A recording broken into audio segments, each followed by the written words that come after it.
ಪಾದ ಪೂಜೆಯ ಮಾಡಬೇಕಮ್ಮ ಗುರುರಾಯನಿನ್ನ ಪಾದ ಪೂಜೆಯ ಮಾಡಬೇಕಮ್ಮ. ಹೌದು. ಪಾದ ಪೂಜೆಯ ಮಾಡಬೇಕು, ಯೋಗಗಳನ್ನು ತಿಳಿಯಬೇಕು. ಪಾದ ಪೂಜೆಯ ಮಾಡಬೇಕು, ಯೋಗಗಳನ್ನು ತಿಳಿಯಬೇಕು. ವಾದಿಸದೆ ತತ್ವಜ್ಞಾನ ಹಾದಿಯನ್ನು ಹಿಡಿಯಬೇಕು.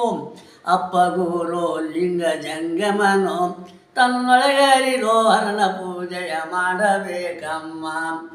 ಮರೆಯದಿರೋ ಮಂತ್ರವನ್ನು ಅರಿಯದಿರೋ ಕಂಡ ಕಡೆಗೆ, ಮರೆಯದಿರೋ ಮಂತ್ರವನ್ನು ಅರಿಯದಿರೋ ಕಂಡ ಕಡೆಗೆ, ಅರಿಯದಿರೋ ಕಂಡ ಕಡೆಗೆ ಮರಡೆ ಬಾಧೆಯನ್ನು ಗಳಿದು ಮರಣವನ್ನು ಜಯಿಸಿರಮ್ಮ. ಮೂರು ಮುದ್ದೆಯ ತಿಳಿಯಬೇಕಮ್ಮ, ನಿನ್ನೊಳಗೆ ನೀನು ಪಾರಮಾತ್ಮವ ಸವಿಸಬೇಕಮ್ಮ.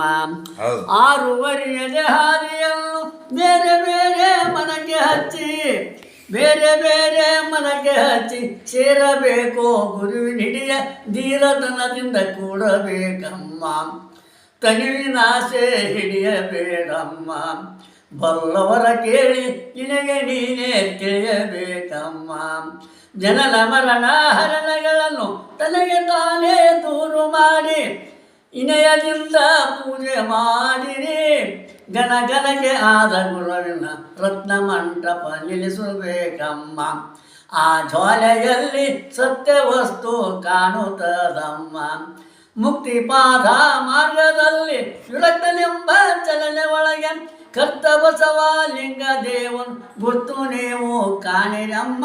ಪಾದ ಪೂಜೆಯ ಮಾಡಬೇಕಮ್ಮ, ಗುರುರಾಯನಿನ್ನ ಪಾದ ಪೂಜೆಯ ಮಾಡಬೇಕಮ್ಮ. ಶಿವಾಯ.